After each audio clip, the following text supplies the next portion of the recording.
Hi, I'm Katie Desatel, and I'm the pediatric nurse educator, and I'm also a member of the CARP committee. We thought it would be helpful as part of your mentor training if you heard from some of the actual CARP members and what they look for in an essay, and also for some tips from the members that have been mentors themselves. We had 2 sessions, so hopefully you can take some good advice from these discussions. Thank you. Hi, my name is Barb Lindberg, and I am a nurse for at Essex Adult Primary Care. And what we're looking for when you put in your, when we're reviewing for CARP applications is we're looking for past, present, and future work. We have some amazing nurses in the organization, and we need to know what they have done. They need to be able to speak to their accomplishments and their plans for the future. And it is exciting to see how the nurses have grown within our organization. Hi, my name's Travis B.B. Woodard. I'm your Magnet Program Manager. And one of the things that we look for as we review applications in the CARP committee is the idea that staff nurse 3s are an agent of change within their unit, and progression to the staff nurse 4 level is really looking for the extension of that change work to stretch beyond your unit into other parts of the organization or your professional community or the community at large. Another thing that we look for as a committee is the backing of your work in outcome measures. And so we're really looking to see if you say that you've made a change, show us objectively how you know that you made that change. Thank you very much for doing this work to help all of our nurses grow and develop along their career path. Hi, my name is Terry Trombino. I'm a staff nurse 4 in the surgical intensive care unit.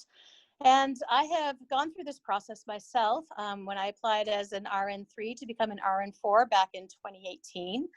So I'm going to share my experience from both sides of this, because then I felt it very important to help others to move through this process. So I've been both a mentee and a mentor. As a mentee, I knew that I'd been doing a lot of work and a lot of really important work. But what becomes important is how do I share this with the committee so that they know who I am and what the work is that I've been doing. So I actually spent probably a couple of weeks writing up my essay to meet the domains. And then I actually ran it by not 1, but 2 mentors so that had gone through the process who were on the committee to help make sure that my letter met the domains and met it in a way that the committee would understand the work that I'd been doing. I was fortunate enough to be, they accepted my essay and I became an RN4. And then I felt it very important to give back to those who are also going through the process. So now as a mentor, what I try to do is to help people do the most impossible task ever, and that is to talk about themselves. One of my mentors had told me that I was not to use the word I, and yet that's really what we're looking for. What are you, as the nurse that's applying, done? Not with the committee that you're working on, but what have you done to help progress whatever it is that you're working on? Take pride in the work that you do.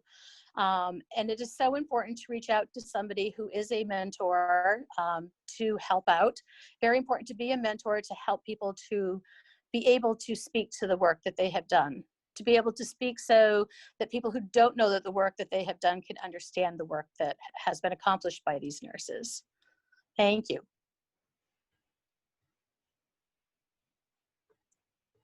Hi, I'm Lauren Tronsgard Scott, and I am one of the inpatient nursing directors. And this is one of my favorite parts of my job, is to be part of the clinical advancement and recognition program. So I love it. And one of the things that I really look for and really think about is this is a promotion. And we have a saying in our house that you're always interviewing for your next job. So all the work that your people you're mentoring or have participated in is important, and to help them hone it down to really, in their applications, talk about what makes them a really good nurse beyond a staff nurse 2 or beyond a staff nurse 3, 4, or 4. So it is a promotion. You're building your resume, and those are the conversations you should be having, because that's what the committee members are looking for. They're looking for people that are ready for the promotion, ready for the next step, that have gone above and beyond their current staff nurse position. And that's what we look for. And you will help them write that so that it's clearly there for us to read. Thank you. Thank you. That's a little bit from these members of the CARP committee, and we appreciate your time. Hi, my name is Rebecca Turner, and I am an RN3 in ambulatory outpatient children's specialty. Something that I like to look for when I'm mentoring individuals applying for CARP is outcomes. So I try to tell mentees that they should wrap up their examples with some outcomes.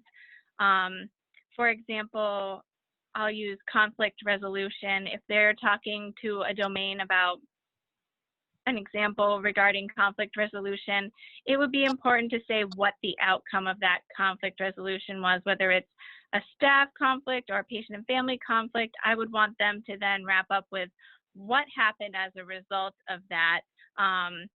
Did it influence policy going forward on the floor? Was it brought up at a staff meeting and instituted a change in how situations are handled on the floor? Kind of what was the end result? And that also applies to committee work. I really like to see in the essay that if project work is being presented, an outcome and what the data is, especially if it's a past project, because there should be data available for, if it's a quality improvement project, what is that final data? How has this quality improvement impacted UVM Medical Center, and what do the results and the data look like?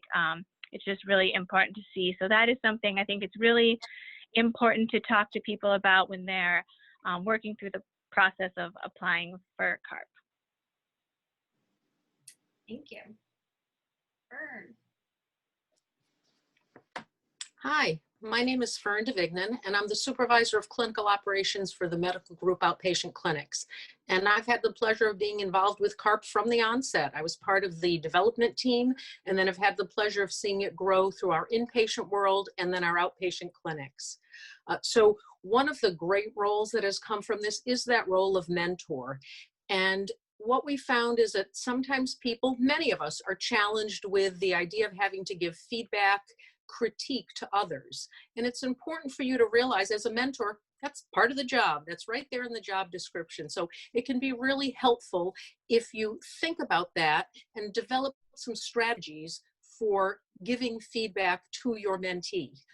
I find one of the really helpful things to do is to have that conversation right at the beginning when you're establishing that relationship, and ask them, how do you like to receive feedback? Do you like me to address one or two things at a time? Do you like me to read your entire essay and give you an overall feedback? It gives them some ownership of what they're doing, and it helps them to be more comfortable and acknowledge that that's right, this person's job is to tell me what's good as well as what I might need to improve on. Some of the real challenging parts come when people become very attached to their story, to their essay, and that can be wonderful. But sometimes as the mentor, what you're going to find is that while they're telling a very wonderful patient or family story that is really meaningful, you might realize that it isn't exactly speaking to the domain that they're looking to address.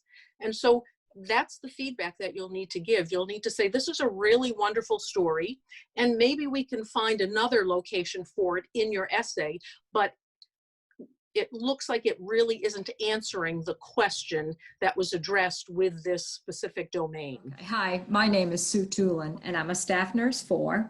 I started my CARP journey about 2 years ago now, and it's been very rewarding. And one of my favorite things I love to do in this position is to mentor other people and to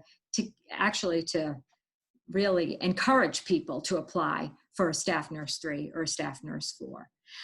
And so when they start the process, when I am assigned as their mentor, I like to tell them to think about specific situations, patient situations,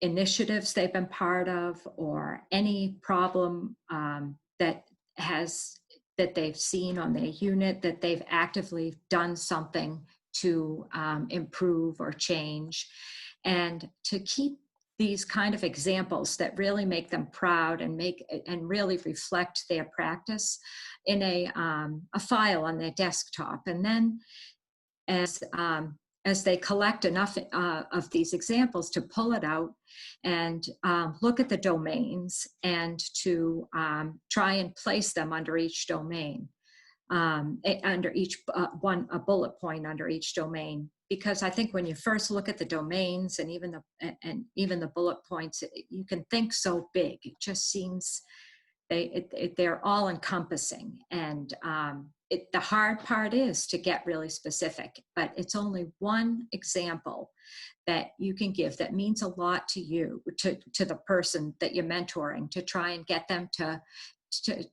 give examples about specific examples that reflect their practice. So that's really how I try to get people to start the process of writing their essay. Thank you, everyone, to all the CARP members who participated in both these sessions for a little heads up on what we look for and what the best advice is to be a mentor. Thank you.